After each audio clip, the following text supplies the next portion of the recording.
Now we start the exercises of the unit number 3, the poem Try Again. In the exercises, first they have asked meaning and synonym of certain words, and these meanings I explained during my lecture. So you may find those meanings there, and you may also use your dictionary. Then there are textual questions. They have given 6 questions here in the exercises, and you can see that within the poem there are 3 more questions. And as I told you earlier, even certain other questions may be made on this poem. So basically these are textual questions. The answers are within the text or within the explanation that I gave you. So try to extract those answers from there, and your answers are to be within 30 to 40 words. The 6th question is about an example of struggle from your life. So here you are to give an example of struggle that you made in your life. Now that struggle may be some actual struggle or at least some imaginary one. So if you have gone through some actual struggle, narrate it very briefly in about 30 to 40 words. Or if there is no struggle there, so you may just imagine something, and with that imagination you may make up a story answering this question. Then they are explaining a figure of speech, simile. There are different figures of speech that we use in literature, rather not only in literature but even in our daily conversation, everyday language. So simile is one of those figures of speech. A figure of speech is basically use of literary language. Simile is one such figure of speech. Simile in Urdu is called tashbih. You might have read it in your Urdu also. Tashbih, simile. So a figure of speech in which two apparently unlike things are explicitly compared, usually in a phrase introduced by like or as. So simile is a figure of speech in which apparently unlike things, superficially, in our observation, the two things that we want to compare may be quite different, but they are explicitly, evidently, very clearly compared. And the phrase we use for such a comparison usually uses these words like or as. Now they have given 2 examples here. He is as fast as a horse. Now as is the word we are using for this comparison, and fastness is the quality for which we are comparing a person, he, with an animal, a horse. Similarly, it's as cold as ice. Here again you can see that something is being compared with ice, and the reason for that comparison is this coldness. And as has been used there. So in the next part, select the choice that explains the meaning of the simile as it is used in the sentence. Now here they want you to go through a practical exercise of using similes. They have given these 6 sentences in which they have used similes, and they want you to understand and explain what that simile stands for, what that simile means. On the cold winter day, under the covers, I kept as snug as a bug in a rug.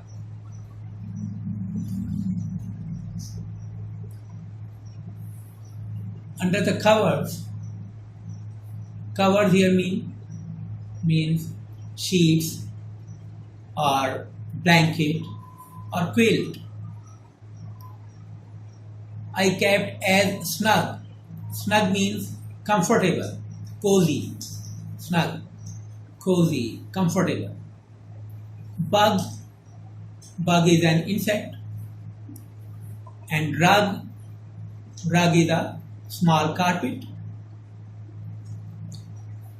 So here a simile as snug as a bug has been used. Now what does it mean? There were bugs in my bed? Does the simile mean that? No, of course. It doesn't mean that. I was cozy in my bed. I told you the meaning of snug may be comfortable or cozy. So here this B option seems to be correct. I was cozy in my bed, and I was as cozy as a bug is under a rug or in a rug. C option is again false. I was too cold to stay in bed. I was so cold that I couldn't stay in bed. Obviously, the simile doesn't mean that. The second sentence, the new teacher was as sweet as apple pie. As sweet as apple pie. Now, apple pie is a kind of sweet. The new teacher was nice. The new teacher was big from eating too much pie. The new teacher was rude. Now, what does this simile as sweet as apple pie mean? Yes, the first option is correct here. Here the student is appreciating and admiring the new teacher, and he wants to say that the new teacher was nice. The other two options are quite off the mark. They don't mean what the simile means.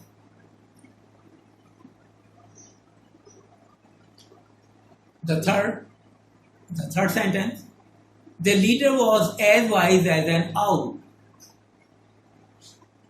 Now, many of you already know that the owl is a symbol of wisdom in the West. That's why the leader is being compared with an owl. So the simile wise as an owl means the leader thought he could fly. The leader could talk to the owls. The leader knew a lot of things. A person is wise because he has a lot of knowledge. So this third option is correct.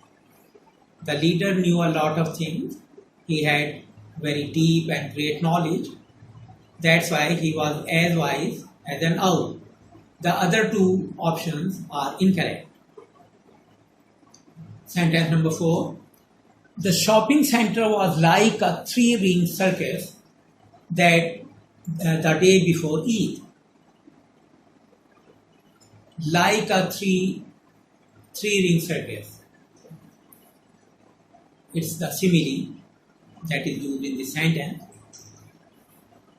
The three-ring circus is a circus where the spectators may stand in three rings, in 3 rows. So, what does this simile mean? The shopping center was quiet. Quiet means silent, without any noise.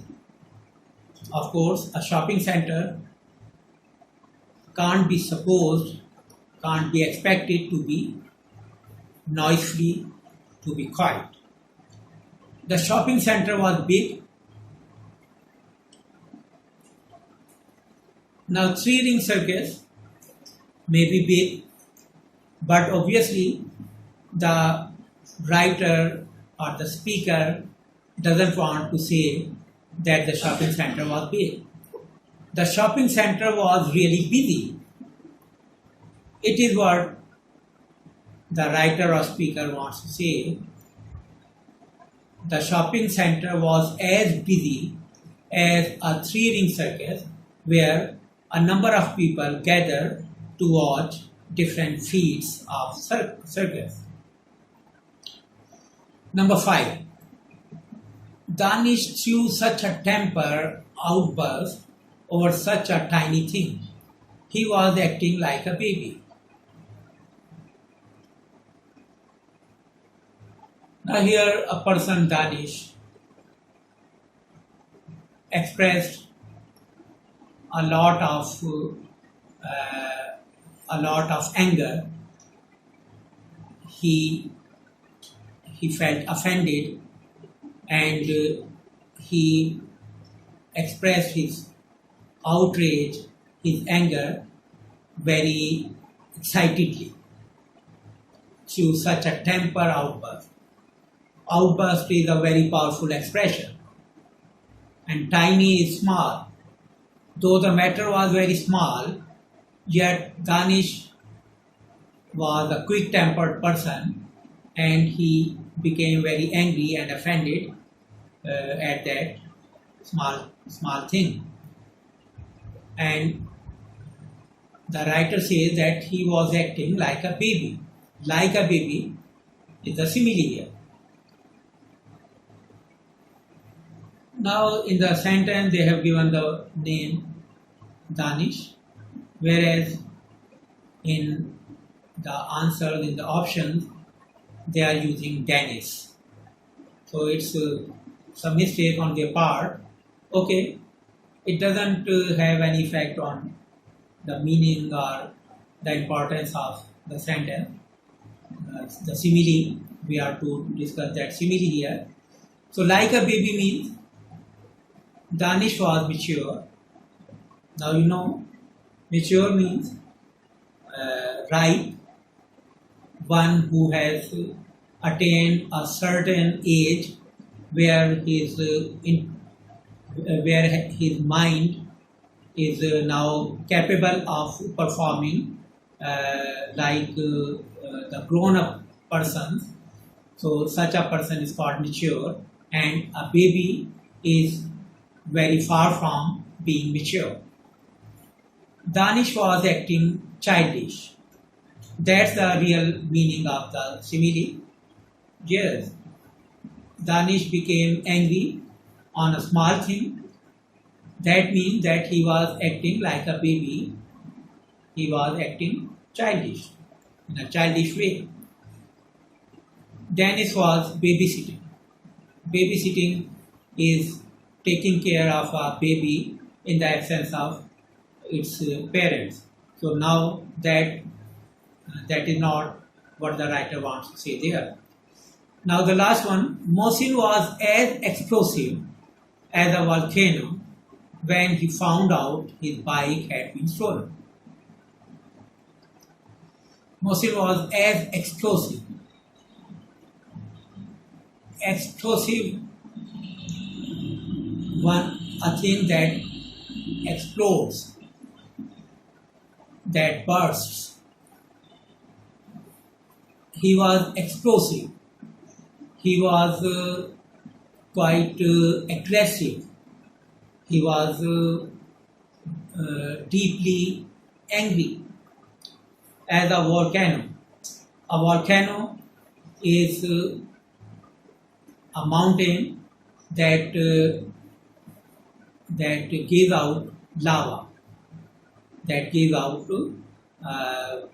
molten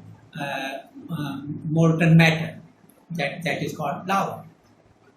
When he found out his bike had been stolen, so when Mohsin came to know that his bike had been stolen, he felt deeply angry. So now Mohsin was happy. Now that's quite the opposite. Mohsin was angry, yes. That is what the simile means. Mohsin was calm. No, he wasn't calm because he was explosive. He acted in an aggressive way, in an excited way, in an angry way. So he was not calm. So these are the explanations of the B part of your exercise. Then they want you to fill in the blanks to make similes, and then you are to make sentences using these similes. Now I would like you to try to fill these blanks and make your own sentences using these similes.